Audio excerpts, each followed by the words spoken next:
Hello दोस्तों, नमस्कार। आप सभी का स्वागत है टेक्निकल आरपीएम के यूट्यूब चैनल में।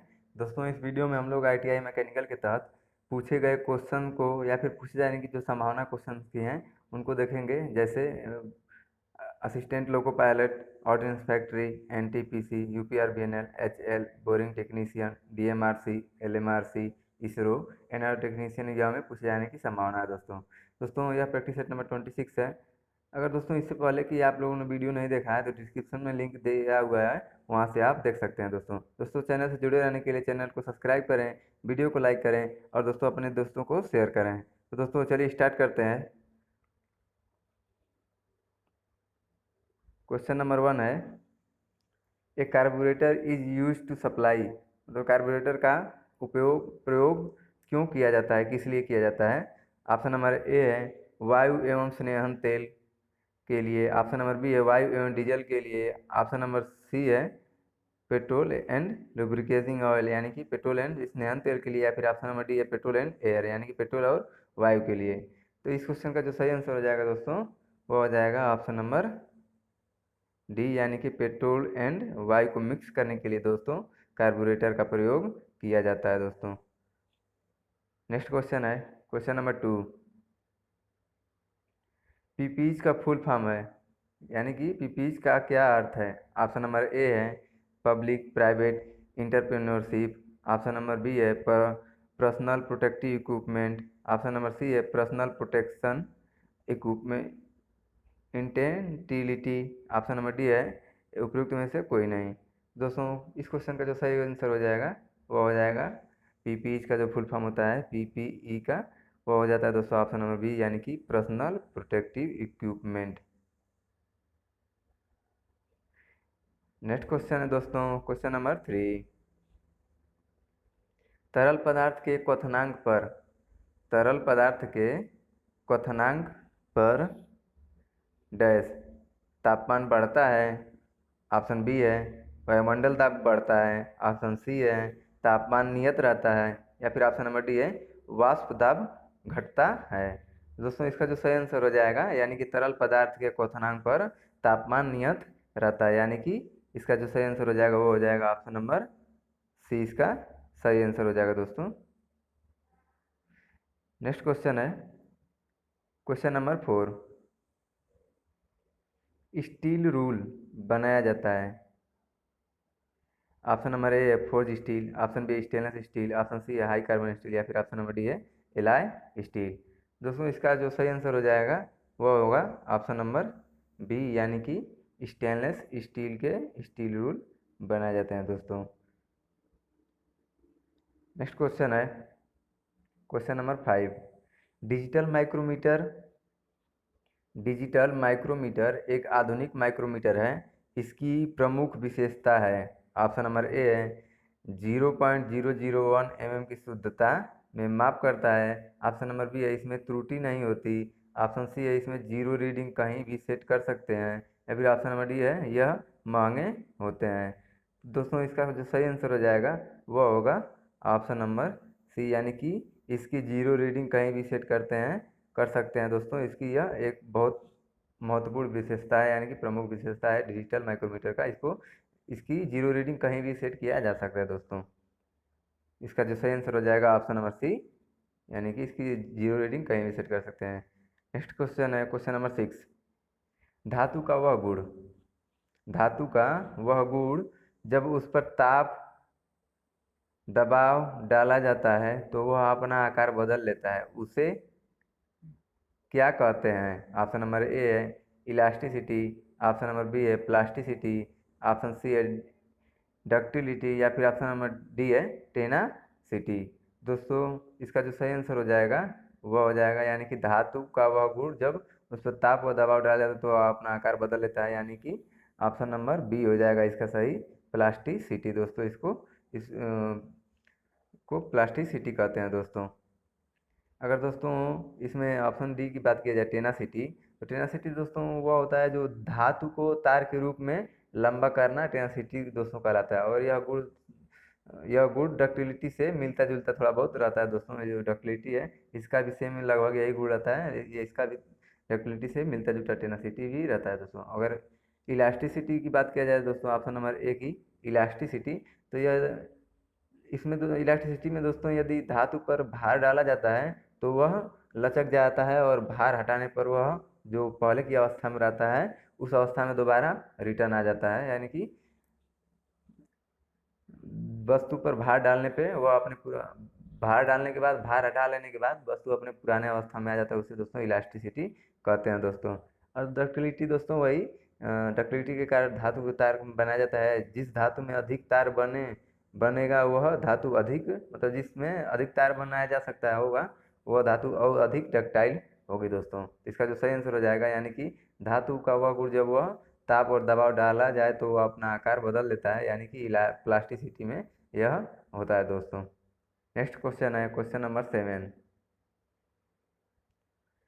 स्टील जिसमें 0.8 से ज़्यादा कार्बन हो उसे निम्न क्रांतिक यानी क्रिटिकल बिंदु के नीचे धीरे धीरे ठंडा किया जाए तो वह बना होता है। यानी कि स्टील में 0.8 से 8% से ज़्यादा जिसमें कार्बन हो उसे निम्न क्रांतिक तापमान, यानी कि जो लोअर क्रिटिकल टेम्परेचर होता है, लोअर क्रिटिकल टेम्परेचर दोस्तों, यह लोअर क्रिटिकल टेम्परेचर 723 डिग्री होता है दोस्तों। 723 डिग्री लोअर क्रिटिकल टेम्परेचर होता है, और उसको बिंदु से धीरे धीरे नीचे ठंडा किया जाता है तो वह बना होता है। ऑप्शन नंबर ए है मुख्यतः पियरालाइट, ऑप्शन बी है मुख्यतः mainly ferrite, option number C है फेराइट एवं पियरलाइट, या फिर ऑप्शन नंबर डी है पियरलाइट एवं सीमेंटाइट। दोस्तों इसका जो सही आंसर हो जाएगा वो हो जाएगा दोस्तों ऑप्शन नंबर डी, यानी कि पियरलाइट एवं सीमेंटाइट। ऑप्शन नंबर डी इसका सही हो जाएगा। नेक्स्ट क्वेश्चन है दोस्तों क्वेश्चन नंबर 8। घिसाई पहिया यानी कि ग्राइंडिंग व्हील, घिसाई पहिया ग्राइंडिंग व्हील की कठोरता निम्न द्वारा विनिर्दिष्ट किया जाता है। ऑप्शन नंबर ए है BHN, ऑप्शन बी है वर्णमाला का अक्षर, ऑप्शन नंबर सी है LPN, या फिर ऑप्शन नंबर डी है खोज परीक्षण। तो दोस्तों इसका जो सही आंसर हो जाता है दोस्तों, घिसाई पहिया का जो होता है वह वर्णमाला यानी कि ए से लेकर के जेड तक के अक्षरों में निर्दिष्ट किया जाता है दोस्तों, यानी कि ऑप्शन नंबर इसका बी सही हो जाएगा दोस्तों। ए से इसका बी जो सही हो जाएगा। दोस्तों ये जो वर्णमाला का अक्षर होते हैं उसमें ए से यप तक दोस्तों जो होता है वह सॉफ्ट होता है, और दोस्तों जो एफ के बाद जी यानी कि जी से लेकर और दोस्तों यू तक जो होता है वह मीडियम होता है, और दोस्तों यू के बाद जो भी से और जेड तक जो होता है, यानी कि भी से और जेड तक जो होता है वह दोस्तों हार्ड होता है। तो इस क्वेश्चन का जो सही आंसर हो जाएगा वह हो जाएगा ऑप्शन नंबर बी, वर्णमाला का अक्षर द्वारा ग्राइंडिंग व्हील की निर्दिष्ट किया जाता है दोस्तों। ऑप्शन नंबर इसका बी सही हो जाएगा। नेक्स्ट क्वेश्चन है क्वेश्चन नंबर 9।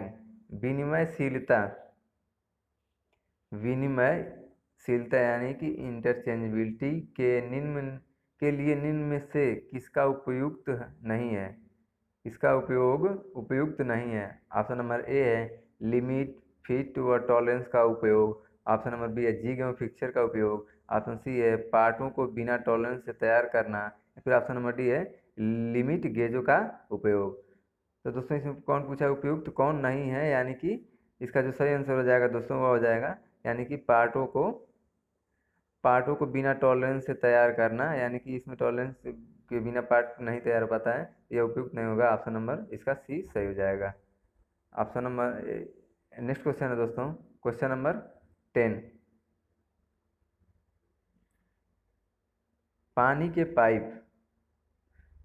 के पाइप लाइन में नॉन रिटर्न वाल्व का उद्देश्य क्या है? What is the purpose of non return valve in the water pipe line? Option number A है 3 वे फ्लो यानी 3 तरह का प्रवाह, ऑप्शन बी है 2 तरह का प्रवाह, ऑप्शन सी है 4 तरह का प्रवाह, या फिर ऑप्शन नंबर डी है 1 वे फ्लो 1 तरह का प्रवाह।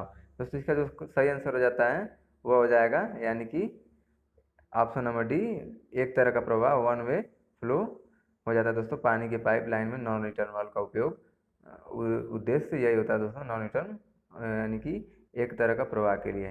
नेक्स्ट क्वेश्चन है दोस्तों, क्वेश्चन नंबर 11। रेती का ग्रेड सूचित करता है। रेती यानी कि फाइल, फाइल का ग्रेड सूचित करता है। ऑप्शन नंबर ए है रेती की कठोरता, ऑप्शन बी है रेती की लंबाई, ऑप्शन सी है रेती का आकार, या फिर ऑप्शन नंबर डी है रेती के दांतों की रेखाओं के बीच की दूरी। दोस्तों इसका जो सही आंसर हो जाएगा वो हो जाएगा ऑप्शन नंबर डी, यानी कि जो रेती का ग्रेड सूचित करता है वह रेती के दांतों की रेखाओं के बीच की दूरी को सूचित करता है दोस्तों। अगर फाइल की बात किया जाए, अगर दोस्तों फाइल की बात किया जाए तो फाइल दोस्तों मुख्यतः 5 प्रकार के होते हैं।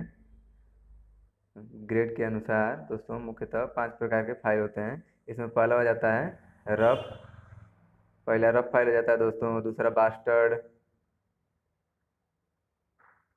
और तीसरा हो जाता है सेकेंड कट दोस्तों।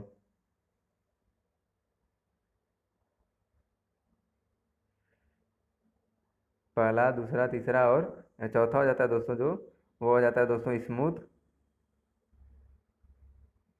और जो पांचवा हो जाता है दोस्तों यानी कि डेड स्मूथ, डेड स्मूथ दोस्तों हो जाता है। यानी कि ग्रेड के अनुसार फाइल 5 प्रकार के होते हैं दोस्तों। नेक्स्ट क्वेश्चन है क्वेश्चन नंबर 12। कैम शाफ्ट का कार्य है। कैम शाफ्ट का कार्य है दोस्तों, डीजल इंजन या पेट्रोल इंजन में कैम शाफ्ट लगा होता है, उसका कार्य पूछ रहा है। तो इसमें कार्य क्या है, तो इंजन वाल्वों को चलाना, ऑप्शन बी है ऑयल पंप चलाना, ऑप्शन सी है फ्यूल पंप चलाना, या फिर ऑप्शन नंबर डी है उपयुक्त सभी। दोस्तों जो 12 का सही आंसर हो जाएगा, यानी कि कैम शाफ्ट का कार्य दोस्तों इंजन वाल्वों को चलाना भी होता है, ऑयल वाल्व का पंप को भी चलाना होता है, और फ्यूल पंप को भी चलाना होता है, यानी कि ऑप्शन नंबर डी इसका उपयुक्त सभी सही हो जाएगा। दोस्तों इंजन वाल्वों को भी यह कैम शाफ्ट चलाता है, और ऑयल पंप को भी यह गियर के संपर्क के सहारे चलाता है, और फ्यूल पंप को दोस्तों ये भी रोटेट कराता है। तो इसलिए ऑप्शन नंबर डी इसका सही हो जाएगा। नेक्स्ट क्वेश्चन है दोस्तों क्वेश्चन नंबर 13। टायर की बाहरी गोलाई कहलाती है। जो टायर होते हैं गाड़ियों के उसकी बाहरी गोलाई को क्या कहते हैं। ऑप्शन नंबर ए है ट्रेंड, ऑप्शन बी है रिम, ऑप्शन सी है वायर फ्रेम, या फिर ऑप्शन नंबर डी है प्लाई। तो दोस्तों इसका जो सही आंसर हो जाएगा वो हो जाएगा ऑप्शन नंबर ए, यानी कि टायर की बाहरी गोलाइयों को कहा जाता है दोस्तों ट्रेंड। नेक्स्ट क्वेश्चन है क्वेश्चन नंबर 14। गुणवत्ता नियंत्रण में प्रयुक्त होने वाले या फिर होने वाला चार्ट है। ऑप्शन नंबर ए है सी चार्ट, ऑप्शन बी है आर चार्ट, ऑप्शन सी है पी चार्ट, या फिर ऑप्शन नंबर डी है ऑल ऑफ दिस, यानी कि ये सभी। दोस्तों जो इसका सही आंसर हो जाएगा, यानी कि गुणवत्ता नियंत्रण में प्रयुक्त होने वाले सी, आर और पी दोस्तों तीनों हो जाता है, यानी कि ऑप्शन नंबर डी इसका सही हो जाएगा all of this. Next question है दोस्तों क्वेश्चन नंबर 15। एनीमोमीटर से एनीमोमीटर से दिए गए विकल्पों में से क्या मापा जाता है। एनीमोमीटर से दिए गए विकल्पों में से क्या मापा जाता है।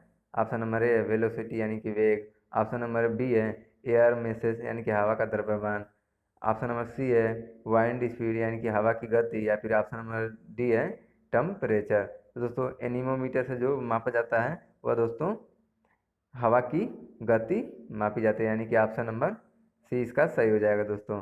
और पायरोमीटर से दोस्तों उच्च तापमान मापा जाता है। नेक्स्ट क्वेश्चन है दोस्तों क्वेश्चन नंबर 16।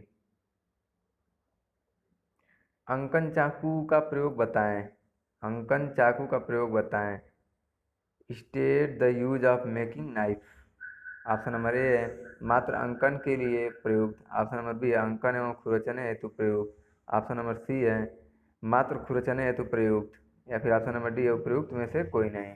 दोस्तों इसका जो सही आंसर हो जाएगा वह हो जाएगा ऑप्शन नंबर बी, यानी कि अंकन चाकू का प्रयोग use to making and scribing, यानी कि अंकन एवं खुरचने हेतु इसका प्रयोग किया जाता है, अंकन चाकू का प्रयोग किया जाता है। दोस्तों इसका क्वेश्चन होगा 16 का जो सही आंसर हो जाएगा ऑप्शन नंबर बी इसका सही हो जाएगा।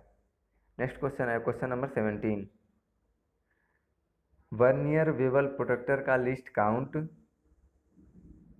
क्वेश्चन मार्क दोस्तों क्या है, यानी कि वर्नियर बेवल प्रोट्रैक्टर का लिस्ट काउंट क्या है? ऑप्शन नंबर ए है 1 डिग्री, ऑप्शन बी है 10 डिग्री, ऑप्शन सी है, नहीं दोस्तों, ऑप्शन नंबर बी जो है वह 10 इंच है, 10 सेकेंड है। ऑप्शन नंबर सी है जो 1 सेकेंड है, या फिर ऑप्शन नंबर डी है 5 सेकेंड है। दोस्तों वर्नियर बेवल प्रोट्रैक्टर का जो लिस्ट काउंट होता है वह दोस्तों यानी कि 5 सेकेंड होता है।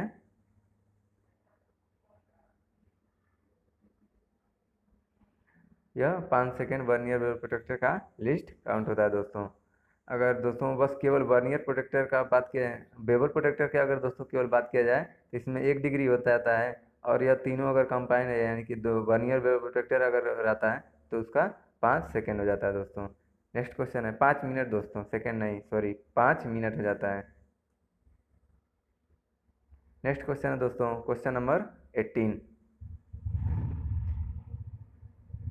इस्पात में मैग्नीज बढ़ा देता है, इस्पात में मैग्नीज बढ़ा देता है। मैग्नीज अगर स्टील में मिक्स कर दिया है तो वह क्या बढ़ा देगा? यानी ऑप्शन नंबर ए है तनन क्षमता, ऑप्शन बी है कठोरता, ऑप्शन सी है तन्यता, या फिर ऑप्शन नंबर डी है तरलता। दोस्तों अगर ये इस्पात में मैग्नीज बढ़ा दिया जाता है तो इसमें दोस्तों तनन क्षमता यानी कि तन्यता उसकी बढ़ जाती है, तनन क्षमता उसकी बढ़ जाती है दोस्तों मैग्नीज बढ़ा देने से। दोस्तों चैनल से जुड़े रहने के चैनल को सब्सक्राइब करें, टेक्निकल आरपीएम। नेक्स्ट क्वेश्चन है दोस्तों क्वेश्चन नंबर 19। कटिंग टूल तथा मापने वाले औजारों को जंग से बचाने के लिए इसकी परत चढ़ाई जाती है। यह पारदर्शी परत होती है जिसे डैश कहते हैं, यानी कि जिसे क्या कहते हैं? ऑप्शन नंबर ए है टीनिंग, ऑप्शन बी है गैल्वेनाइजिंग, ऑप्शन सी है लेकरिंग, या फिर ऑप्शन नंबर डी है इलेक्ट्रोप्लेटिंग।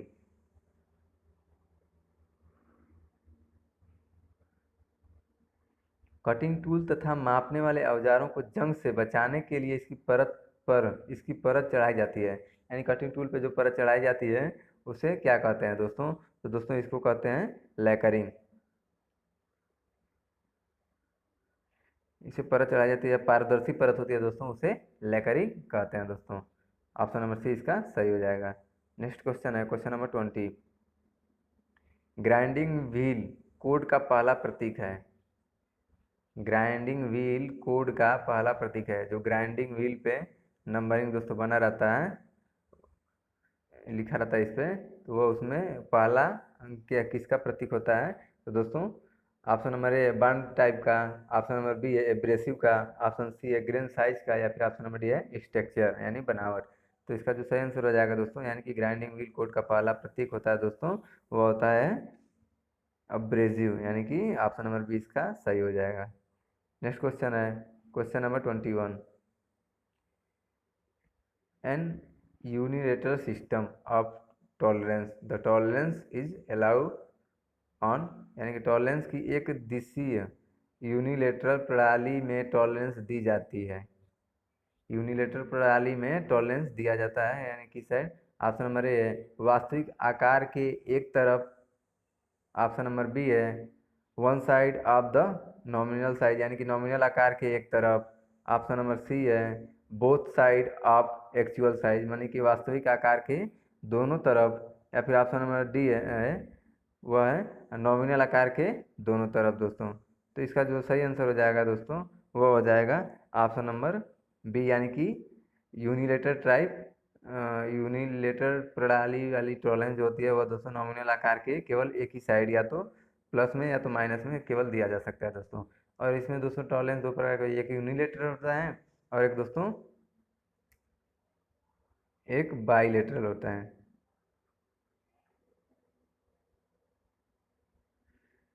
एक यूनिलेटरल एक ये हो जाता है यूनिलेटरल, और दोस्तों एक दूसरा जो होता है टॉलरेंस में वो बाईलेटरल होता है, यानी कि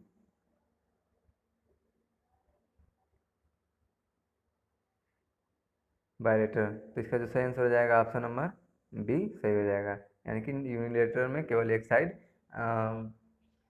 नॉमिनल आकार केवल एक साइड टॉलरेंस दिया जाता है, और बायलेटरल में दोस्तों दोनों साइड प्लस माइनस दोनों साइड दिया जाता है, और यूनिलेटरल में केवल एक साइड या तो प्लस में या तो माइनस में। नेक्स्ट क्वेश्चन है दोस्तों क्वेश्चन नंबर 22। लैपिंग करने से पार्ट की सतह पर लैपिंग करने से पार्ट की सतह पर ऊंचे स्थान होते हैं। कम, अधिक, एक या दो, या फिर उक्त में से कोई नहीं।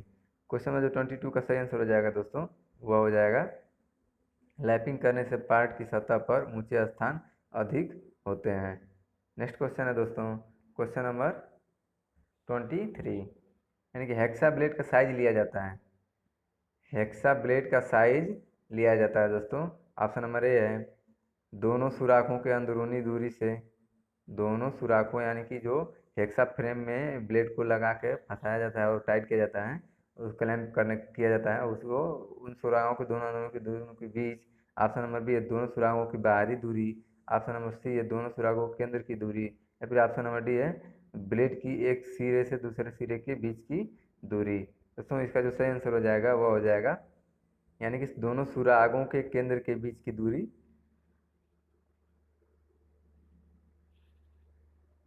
हेक्सा ब्लेड का साइज लिया जाता है दोस्तों। हेक्सा ब्लेड दोस्तों हाई कार्बन स्टील का बनाया जाता है दोस्तों। नेक्स्ट क्वेश्चन है क्वेश्चन नंबर 24, निम्नलिखित में से कौन क्रैंक शाफ्ट तथा कैम शाफ्ट के लिए हाउजिंग का काम करता है।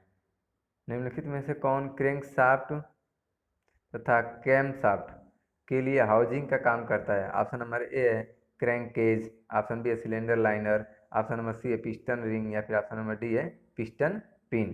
दोस्तों क्वेश्चन नंबर जो 24 का सही आंसर हो जाएगा वो हो जाएगा क्रैंक केस, यानी कि क्रैंक शाफ्ट तथा केम केम शाफ्ट। क्रैंक शाफ्ट और क्रेम शाफ्ट में हाउजिंग का काम क्रैंक केस करता है दोस्तों, यानी कि ऑप्शन नंबर ए इसका 24 का सही हो जाएगा। नेक्स्ट क्वेश्चन है दोस्तों क्वेश्चन नंबर 25, इंजन के डैश भाग का स्नेहन दाब भरण तंत्र द्वारा नहीं होता। इंजन के किस भाग का स्नेहन दाब भरण तंत्र यानी कि प्रेशर द्वारा नहीं इसका स्नेहन किया जाता है। ऑप्शन नंबर ए है crankshaft bearing, option B है रॉकर आर्म, ऑप्शन सी है वाल्व राइट और पुश राइट, या फिर ऑप्शन नंबर डी है टाइमिंग गियर। दोस्तों क्वेश्चन में जो 25 का सही आंसर हो जाएगा वह हो जाएगा ऑप्शन नंबर, यानी कि भाग दाब द्वारा नहीं होता है, यानी कि वाल्व राइट और पुश राइट के।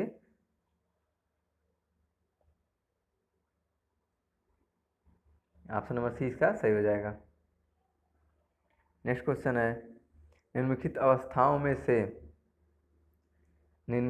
अवस्थाओं में से किसमें गीले कपड़े सबसे जल्दी सूख जाते हैं। निम्नलिखित अवस्थाओं में से किसमें गीले कपड़े जल्दी सूख जाते हैं। ऑप्शन नंबर ए है 100% यानी 100% आर्द्रता हो और 60 डिग्री सेल्सियस तापमान हो। ऑप्शन बी है 100% आर्द्रता हो और 20 डिग्री सेल्सियस तापमान हो। ऑप्शन नंबर सी है 20% आर्द्रता और 20 डिग्री टेम्परेचर हो। ऑप्शन नंबर डी है 20 डिग्री आर्द्रता हो और 60 डिग्री तापमान हो। तो दोस्तों इसका जो सही आंसर हो जाता है वह हो जाता है निम्नलिखित में अवस्थाओं में कि गीले कपड़े को जल्दी सुखाने के लिए यानी कि 20% आर्द्रता होनी चाहिए और 60% तापमान रहेगा तो दोस्तों जल्दी कपड़े सूख जाएंगे। नेक्स्ट क्वेश्चन है क्वेश्चन नंबर 27, वाशर का विशेष उद्देश्य उल्लेख किया जाता है। वाशर का विशेष उल्लेख किया जाता है। ऑप्शन नंबर ए है अभिहित व्यास से, ऑप्शन नंबर बी है वाशर की सघनता से, ऑप्शन नंबर सी है वाशर की बाहरी व्यास से, या फिर ऑप्शन नंबर डी है इनमें से कोई नहीं। क्वेश्चन नंबर जो 27 का सही आंसर हो जाएगा दोस्तों वो हो जाएगा ऑप्शन नंबर ए।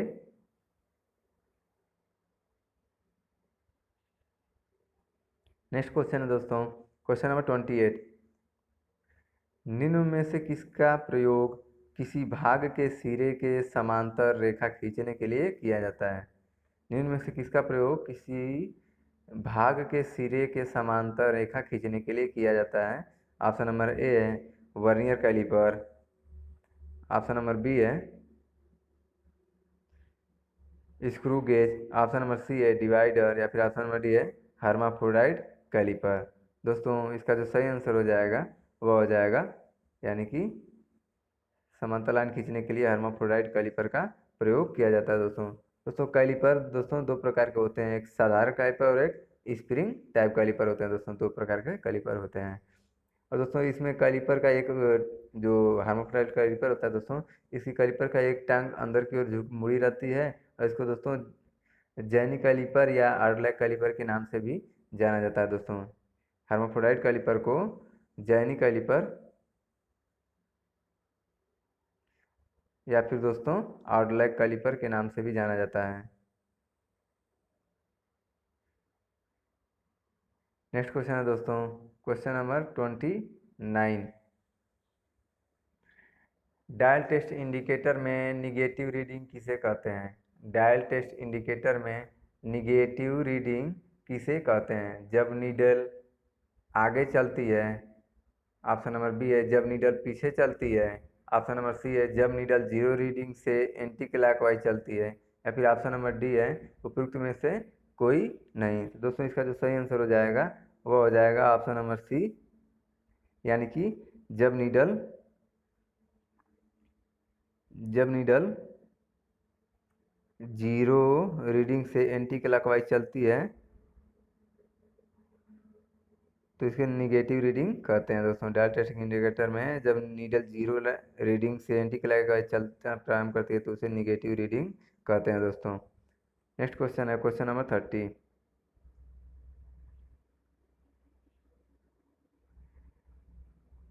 सूची फर्स्ट को सूची सेकंड से सुमेलित कीजिए तथा सूचियों के नीचे दिए गए कूट का उपयोग करते हुए सही उत्तर को चुनिए।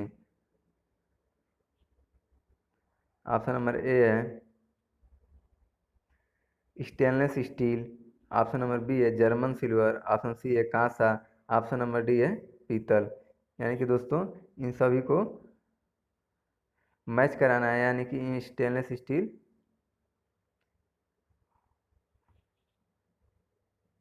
स्टील को, जर्मन सिल्वर को, कांसा को और पीतल को इनके कंपोनेंट से मतलब कोई किसी चीज़ से मिल के बना होता है, उससे मैच कराना है दोस्तों।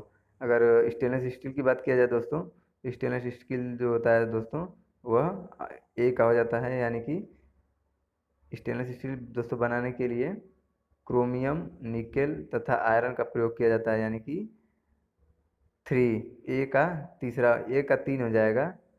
और दोस्तों जर्मन सिल्वर बनाने के लिए दोस्तों कॉपर, जिंक तथा निकेल का प्रयोग किया जाता है। जर्मन सिल्वर बनाने कॉपर, जिंक तथा निकेल का प्रयोग किया जाता है, यानी कि यह बी का हो जाएगा दोस्तों, और यह ए का। और कांसा बनाने के लिए दोस्तों कापर और टीन, यानी कि यह सी हो जाएगा। और कापर तथा जिंक के लिए का दोस्तों पीतल बनाने के लिए जाता है, यानी कि यह डी हो जाएगा दोस्तों। तो इसी हिसाब से जिसका एक सही आंसर हो जाएगा वो हो जाएगा ऑप्शन नंबर ए, यानी कि 3 4 2 1। नेक्स्ट क्वेश्चन है दोस्तों क्वेश्चन नंबर 31। लेथ बेड की सामग्री क्या है? लेथ बेड की सामग्री क्या है? ऑप्शन नंबर ए है tool steel, option number B है high speed steel, option number C है cast iron, option number D है माइंड स्टील या मृदु इस्पात। तो लेथ मशीन का जो बेड बनाया जाता है दोस्तों उसमें दोस्तों ढलवा लोहा यानी कि कास्ट आयरन का प्रयोग किया जाता है, यानी कि ऑप्शन नंबर सी इसका सही आंसर हो जाएगा। तो दोस्तों कास्ट आयरन की अगर बात किया जाए, कास्ट आयरन में दोस्तों कार्बन का जो प्रतिशत मात्रा होती है दोस्तों वह 3 से, इसमें कार्बन प्रतिशत 3 से 5% तक कार्बन होता है दोस्तों। और यह कास्ट आयरन को दोस्तों फोर्ज नहीं किया जाता, क्योंकि दोस्तों यह भंगुर होता है, और इसको कास्ट आयरन तैयार करने के लिए कपूला फर्नेस में पिग आयरन को, कास्ट आयरन तैयार करने के लिए दोस्तों कपूला फर्नेस में पिग आयरन को लगभग इसका जो टेम्परेचर होता है वह, इसका टेम्परेचर जो होता है दोस्तों 1260 डिग्री सेल्सियस से 1340 डिग्री सेल्सियस तक का इसका टेम्परेचर होता है दोस्तों सेल्सियस में। उसको भट्टी में कपूला फर्नेस में पिग आयरन डाल करके इतने डिग्री पर पिघलाकर कास्ट आयरन दोस्तों बनाया जाता है। इस क्वेश्चन का जो सही हो जाएगा ब्लेथ बेड कास्ट आयरन का बना होता है, यानी कि ढलवा लोहे का। नेक्स्ट क्वेश्चन है दोस्तों क्वेश्चन नंबर 32। व्हील से ग्लेजिंग लोडिंग गड्ढे पड़ जाने पर उसे किस टूल द्वारा ठीक किया जाता है?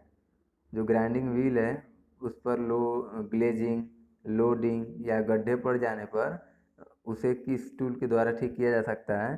तो ऑप्शन नंबर ए है ड्रेसिंग टूल, ऑप्शन बी है कटिंग टूल, ऑप्शन सी है हैंड टूल, या फिर ऑप्शन नंबर डी उपयुक्त कोई नहीं। दोस्तों इसका जो सही आंसर हो जाएगा वह हो जाएगा यानी कि ड्रेसिंग टूल का प्रयोग किया जाता है, यानी कि ऑप्शन नंबर ए इसका सही हो जाएगा दोस्तों।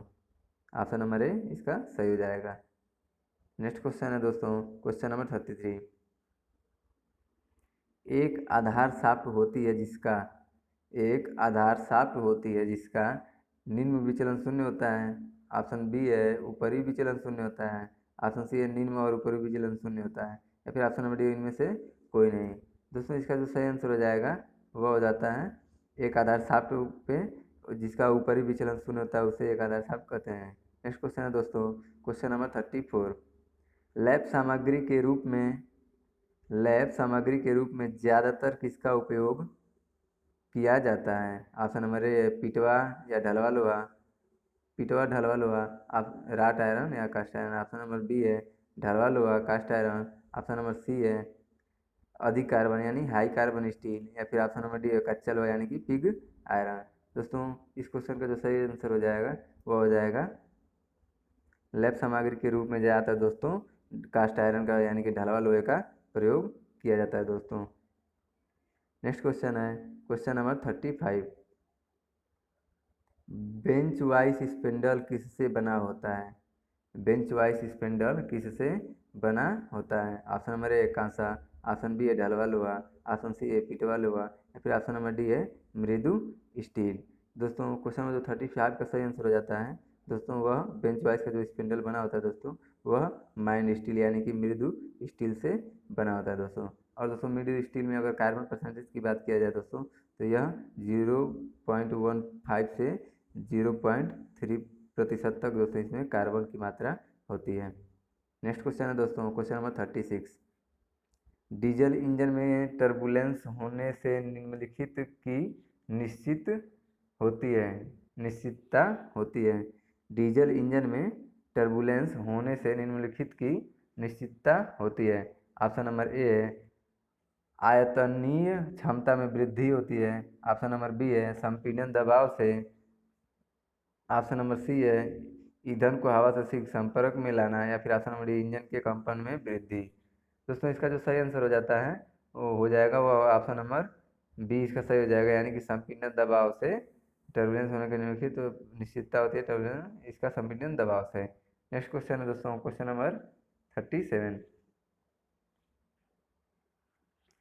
निम्नलिखित में एपिसाइक्लिक गियर बॉक्स के लाभ कौन कौन से हैं?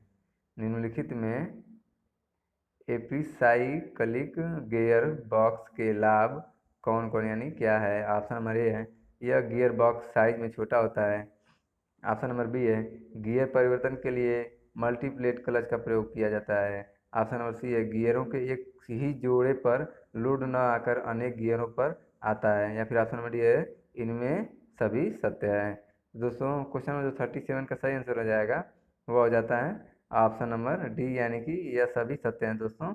यह गियर बॉक्स साइज में छोटा होता है यानी कि एपिसाइकिल गियर बॉक्स की बात कर रहा है, यानी कि यह गियर बॉक्स साइज में छोटा होता है।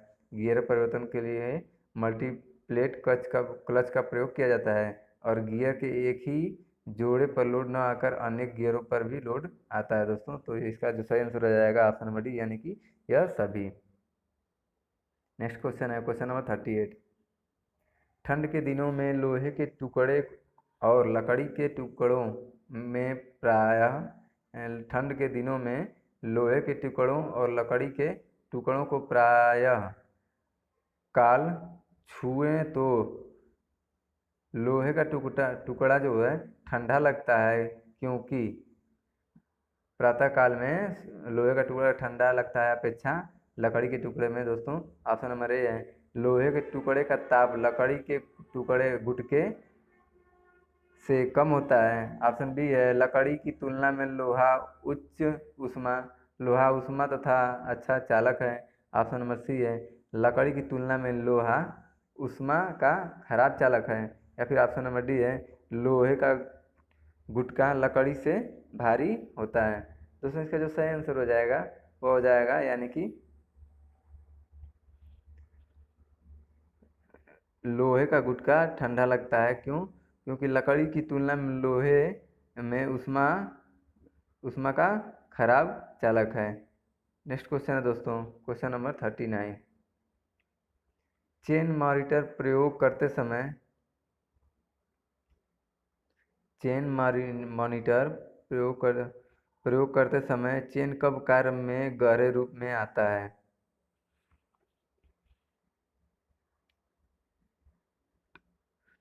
ऑप्शन नंबर ए है गति को बढ़ाना हो, ऑप्शन बी है गति को घटाना हो, ऑप्शन सी है मशीन को बंद कर दें, या फिर ऑप्शन नंबर डी है मशीन से दूर भाग जाएं।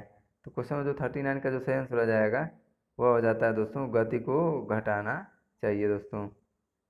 स्पीड शुड बी रिड्यूस, यानी कि गति को घटाना चाहिए दोस्तों। चेन मॉनिटर प्रयोग करते समय चेन कब गहरे रूप में आ जाता है तो गति को घटाना चाहिए दोस्तों। नेक्स्ट क्वेश्चन है क्वेश्चन नंबर 40।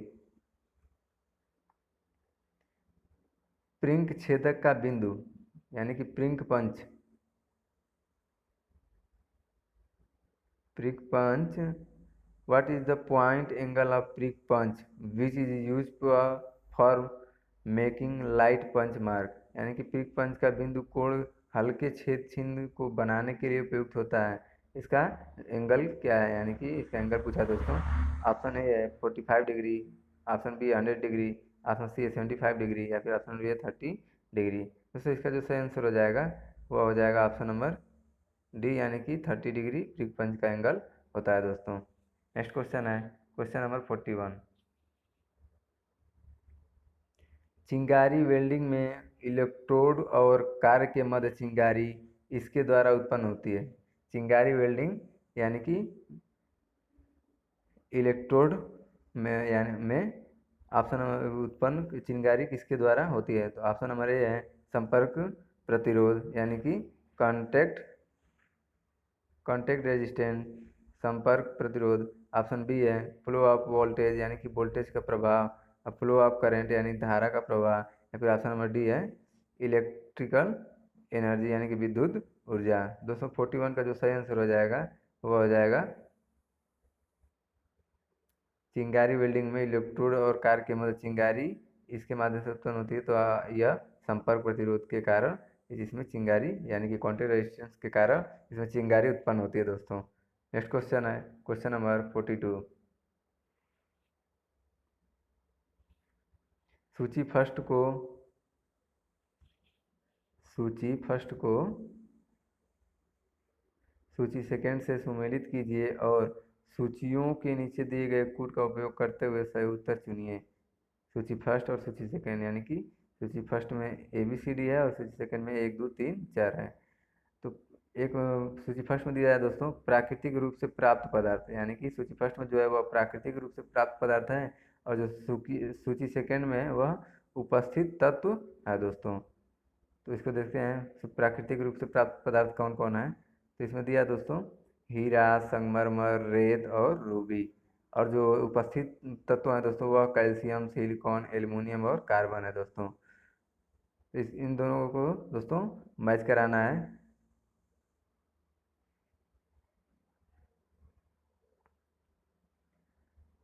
दोस्तों हीरा ऑप्शन ए, इसमें जो ए है वह हीरा है दोस्तों। तो वह क्या है उपस्थित तत्व यानी कि कार्बन दोस्तों। यह इसका हीरा जो है दोस्तों वो कार्बन का रूप है। और दोस्तों संगमरमर जो है वह कैल्शियम का है दोस्तों। और ये तो दोस्तों यह सिलिकॉन है दोस्तों, और यह रूबी जो है वह एल्यूमिनियम है, यानी कि ए का चौथा, बी का पहला, सी का दूसरा और डी का तीसरा। तो देखते हैं दोस्तों इसका कूट। ए का चौथा, बी का पहला, सी का दूसरा और डी का तीसरा, यानी कि इसका ऑप्शन नंबर डी सही हो जाएगा दोस्तों। नेक्स्ट क्वेश्चन है इसे सेल्फ सेंटरिंग चक कहते हैं। इसे सेल्फ सेंटरिंग चक कहते हैं। ऑप्शन नंबर ए है फोरजा चक को, ऑप्शन नंबर बी है कॉलर चक को, ऑप्शन नंबर सी है मैग्नेट चक को, या फिर ऑप्शन नंबर डी है थ्रीजा चक को। मतलब किसे सेल्फ सेंटरिंग चक कहते हैं? तो दोस्तों त्रिज्याचक को सेल्फ सेंटरिंग कहते हैं, यानी कि इसका जो सही आंसर हो जाएगा वो हो जाएगा ऑप्शन नंबर डी, त्रिज्याचक को सेल्फ सेंटरिंग चक कहते हैं दोस्तों। नेक्स्ट क्वेश्चन है, डेरिक्स एक प्रकार की स्टेशनरी क्रेन है। डेरिक्स एक प्रकार की स्टेशनरी क्रेन है, भारी मशीनों को उतारने व चढ़ाने के लिए इसका उपयोग करते हैं। गिन पोल डेरिक उपयोग की जाती है, गिन पोल डेरिक का उपयोग किया जाता है। ऑप्शन नंबर ए है हल्के लोड के लिए, ऑप्शन बी है भारी लोड के लिए, ऑप्शन सी है उपयुक्त दोनों के लिए, या फिर ऑप्शन नंबर डी है इनमें से कोई किसी के लिए नहीं। तो दोस्तों इसका जो सही आंसर हो जाएगा वो हो जाएगा, यानी कि ये इसका हल्के लोड के लिए गिन पोल डेयरी का हल्के लोड के लिए किया जाता है, यानी इसका सही आंसर हो जाएगा ऑप्शन नंबर ए। नेक्स्ट क्वेश्चन है दोस्तों, क्वेश्चन नंबर 46। थंब रूल के लिए टैब ड्रिल का नाप, थंब रूल के लिए टैब ड्रिल का नाप साधारणतया डैश लिया जाता है, जहाँ डी डी दिया है दोस्तों छिद्र का व्यास होता है दोस्तों, डायमीटर ऑफ छिद्र। इसका जो ऑप्शन नंबर ए है 0.6 डी, ऑप्शन बी है 0.75 डी, ऑप्शन नंबर सी है 0.8 डी, या फिर ऑप्शन नंबर डी है केवल डायमीटर। दोस्तों इसका जो सही आंसर हो जाएगा वो हो जाएगा option number C 0.8 diameter. Next question है दोस्तों, क्वेश्चन नंबर 47। पिस्टन रिंगों में सबसे ऊपर वाले रिंग को कहा जाता है। जो पिस्टन रिंग होती है पेट्रोल इंजन या डीजल इंजन में, उसमें पेट्रोल इंजन या डीजल इंजन दोनों में पिस्टन रिंग पाया जाता है और रहता है। इसमें पिस्टन रिंग में सबसे ऊपर वाली जो रिंग होती है तो उसमें इसमें 3 रिंग का प्रयोग किया जाता है। तो सबसे ऊपर वाली रिंग को क्या कहा जाता है? तो ऑप्शन नंबर ए खांचा रिंग, ऑप्शन बी है कंप्रेसिव रिंग, ऑप्शन सी है स्क्रेपर रिंग, या फिर ऑप्शन नंबर डी है ऑयल रिंग। तो दोस्तों जो सबसे ऊपर वाली रिंग होती है उसको कहते हैं दोस्तों कंप्रेशन कंप्रेशन रिंग कहा जाता है दोस्तों, सबसे ऊपर वाली रिंग को। और जो सबसे नीचे वाली रिंग होती है दोस्तों उसको, सबसे नीचे वाली को ऑयल रिंग कहते हैं दोस्तों। नेक्स्ट क्वेश्चन है क्वेश्चन नंबर 48। किस प्रकार की स्टीयरिंग द्वारा 90 डिग्री पर भी गाड़ी को खड़े खड़े मोड़ सकते हैं? किस प्रकार की स्टीयरिंग द्वारा 90 डिग्री पर गाड़ी को खड़े खड़े मोड़ सकते हैं? तो ऑप्शन नंबर ए है hydraulic assist, option number B है power steering, option number C है रिवर्सेबल, या फिर ऑप्शन नंबर डी इनमें से कोई नहीं है। दोस्तों इसका जो सही आंसर हो जाएगा वो हो जाएगा पावर स्टीयरिंग में दोस्तों गाड़ी को खड़े खड़े 90 डिग्री के अंश पे इसको मोड़ा जा सकता है दोस्तों पावर स्टीयरिंग में। नेक्स्ट क्वेश्चन है दोस्तों क्वेश्चन नंबर 49। सुपर कूलिंग का अभिप्राय, सुपर कूलिंग का अभिप्राय तरल पदार्थ के किस बिंदु पर शीतलता से है? Super cooling stand for cooling of a liquid, यानी कि सुपर कूलिंग का अभिप्राय तरल के किस बिंदु पर शीतलता से है? तो ऑप्शन नंबर ए है एट फ्रीजिंग पॉइंट, यानी कि हिमांक पर, ऑप्शन नंबर बी है ब्लो फ्रीजिंग पॉइंट या हिमांक से नीचे, ऑप्शन नंबर सी है एट मेल्टिंग पॉइंट यानी कि गलनांक पर, या फिर ऑप्शन नंबर डी है गलनांक से ऊपर यानी कि एबव ऑफ मेल्टिंग पॉइंट। तो दोस्तों इसका जो सही आंसर हो जाएगा वह होता है हिमांक से नीचे, यानी कि इसका जो सही आंसर हो जाएगा हिमांक से नीचे, ऑप्शन नंबर इसका बी सही आंसर हो जाएगा दोस्तों। सुपर कूलिंग का अभिप्राय जो होता है वह हिमांक से नीचे वाले बिंदु पे एंड तापमान पे आता है दोस्तों। नेक्स्ट क्वेश्चन है दोस्तों, और इस प्रैक्टिस सेट का लास्ट क्वेश्चन दोस्तों। आईसी इंजन में आईसी इंजन में पिस्टन का क्षेत्रफल गुणज औसत दाब डैश के समान है। Area of piston multiply by main pressure in the IC engine equal, यानी कि आईसी इंजन का दोस्तों फुल फॉर्म जो होता है वह इंटरनल कंबक्शन इंजन होता है दोस्तों। इसमें ऑप्शन नंबर ए है एवरेज फेस, यानी कि पिस्टन को ढकेलता औसत बल है, ऑप्शन नंबर बी है औसत प्रतिबल, ऑप्शन नंबर सी है औसत टॉर्क, या फिर ऑप्शन नंबर डी है आरपीएम ऑफ क्रैंकशाफ्ट, यानी क्रैंकशाफ्ट का राउंड। तो इसका जो सही आंसर हो जाएगा वह होता है दोस्तों पिस्टन को ढकेलता है और औसत बल पे, यानी कि average force pushing at the piston. इसका सही आंसर हो जाएगा, वो हो जाएगा ऑप्शन नंबर ए सही हो जाएगा दोस्तों। यानी कि आईसी इंजन में पिस्टन का क्षेत्रफल गुणज औसत दाब जो होता है वह पिस्टन को ढकेलता है और औसत बल के समान है। दोस्तों वीडियो अच्छा लगे तो वीडियो को लाइक करें, और दोस्तों चैनल से जुड़े रहने के लिए चैनल को जरूर सब्सक्राइब करें दोस्तों। तो दोस्तों फिर मिलते हैं अगले वीडियो में। धन्यवाद दोस्तों।